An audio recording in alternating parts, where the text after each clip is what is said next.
año 2002, Ecuador eligió por primera vez desde el retorno a la democracia a un presidente con formación militar. Ustedes recordarán, Lucio Gutiérrez.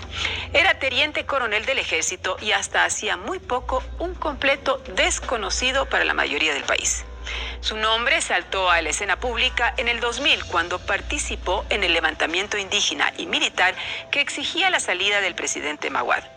Esa acción, que lo llevó a prisión, no lo sepultó políticamente. Al contrario, lo catapultó.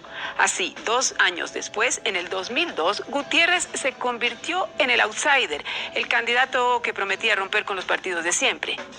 Y él, con un lenguaje directo y la promesa de justicia social, logró captar el respaldo de diversos sectores, al punto que ganó con más del 55% de los votos. Fue una campaña inesperada y explosiva. Veamos cómo ocurrió. El coronel Lucio Gutiérrez pasó de decán en el gobierno de Abdalá Bucaram a esto en el gobierno de Maguad y después a esto. ¿Cómo dio Gutiérrez todos estos saltos? Ahí yo creo que hay algunos elementos importantes. Quizá el más importante es el antecedente de la caída de Yamil Maguad. Rebobinemos un poco.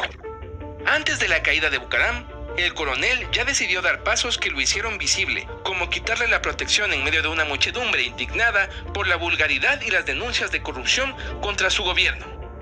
Con la destitución de Abdalá, Fabián Alarcón, presidente del Congreso, fue declarado presidente interino y su edecán, sí, volvió a ser Lucio Gutiérrez. 4 años después, el 21 de enero del año 2000, el coronel era parte del control militar que estaba en el Parque El Arbolito, vigilando a manifestantes que protestaban contra la dolarización y el feriado bancario. Entonces gobernaba Yamil Maguad. En medio del caos hizo algo inesperado. Gutiérrez pasó de ser parte de las fuerzas que contenían las protestas a sumarse a las filas del movimiento indígena que las promovió y que dio uno de los golpes de estado más cortos de la historia. Duró un par de horas. Pocos entendían lo que pasaba. La prensa cubría con extrañeza la rebelión improvisada y en el país se respiraba caos. Esto no es un golpe de Estado. Nosotros no lo estamos sacando al doctor Yamil Maguad. Él solito dejó el poder. La mañana del 22 de enero, el Congreso destituyó a Yamil Maguad y su vicepresidente, Gustavo Noboa Bejarano, asumió el poder. Los militares que participaron en el fugaz golpe de Estado, sí, Lucio Gutiérrez incluido, fueron arrestados. Pasaron 4 meses en prisión hasta que el Congreso les dio amnistía. Tras su liberación, en el 2001, Lucio Gutiérrez fundó el partido Sociedad Patriótica.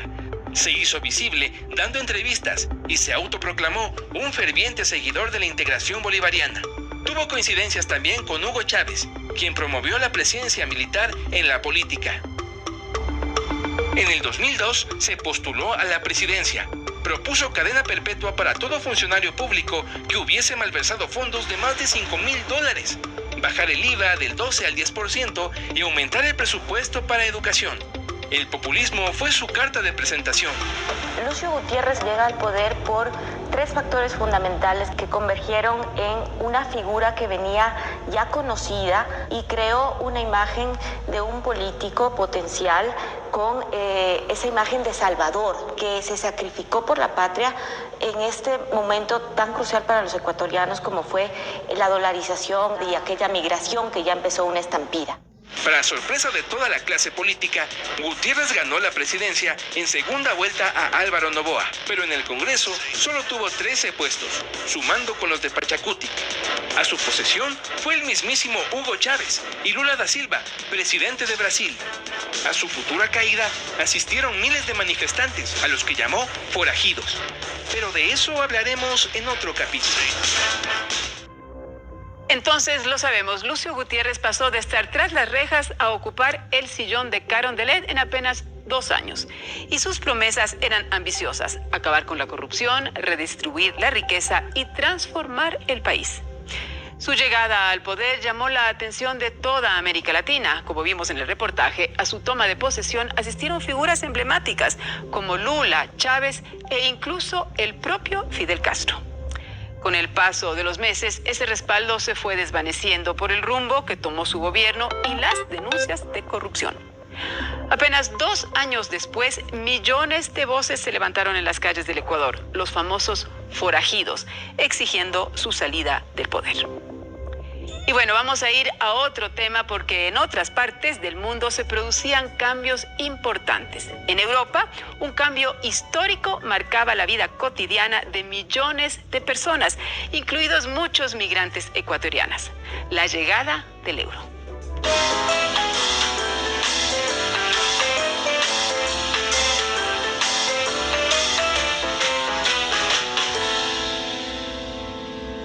En 2002, el año en que los billetes y las monedas del euro se estrenan en la calle por primera vez para reemplazar a las antiguas monedas nacionales. Euro, don't be skeptic, hermetic, pathetic, analphabetic, forget old cosmetic, you need. Tengo una gran confianza en el euro. El cambio no me preocupa lo más mínimo. Lo único que circulará en Europa será el euro, una nueva unidad monetaria que intenta cambiar las reglas económicas en el planeta. En vez de que cada cual tenga su moneda en el comercio internacional entre ellos, sacan una sola moneda. En el 2002, varios países de Europa adoptaron el euro como moneda común. Estos eran algunos de los países que dieron este paso histórico: Alemania, Bélgica, Finlandia, Francia, Grecia, Italia, Irlanda, Luxemburgo, Países Bajos, Austria, Portugal y España. El euro no apareció de la noche a la mañana. Fue el resultado de un largo proceso ligado a la construcción de la Unión Europea que buscaba, entre otras cosas, fortalecer acuerdos económicos y facilitar el comercio entre sus miembros. Yo vivía en Alemania en esa época y la verdad me acuerdo muy poco del marco alemán. Prácticamente crecí con el euro y para mí era muy natural, casi invisible. Para mis papás, en cambio, ese cambio de moneda fue un gran salto.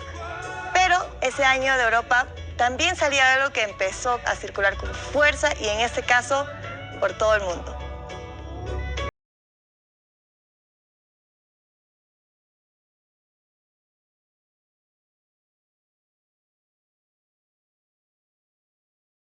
Pegajoso, un estribillo incomprensible y una coreografía imposible de olvidar. En 2002 apareció una canción que conquistó a todo el mundo. La cantaban tres hermanas españolas, hijas de un guitarrista de flamenco al que conocían en España como El Tomate.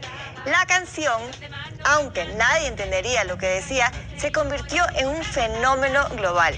Me refiero a la Cereje de las Ketchup. Pero más allá de lo divertido que es, Cereje marcó un antes y después en cómo una canción podía hacerse mundial sin redes sociales. Algo de pegajoso tenía. Un no sé qué, un algo que nos tenía locos a todos y vamos a ponerla.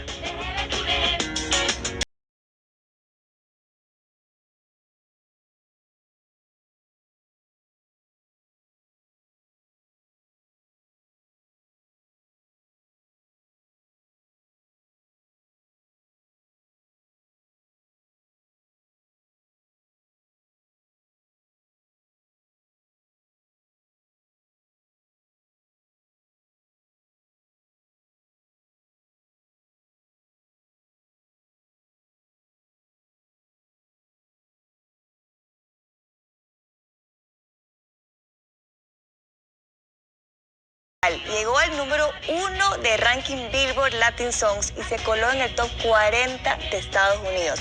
Algo poco común para una canción en español en ese entonces. Pero su éxito no se detuvo ahí. Alcanzó el primer lugar en más de 20 países, entre ellos España, México, Alemania, Australia, Italia y por supuesto buena parte de América Latina. Como pasó con la Macarena o el Meneadito, su coreografía simple y pegajosa la convirtió en un fenómeno masivo. Y eso antes de que se hicieran TikTok o YouTube. Difícil. Los dejamos con imágenes de algunos de estos bailes que conquistaron las pistas de baile en buena parte del mundo. Ya volvemos.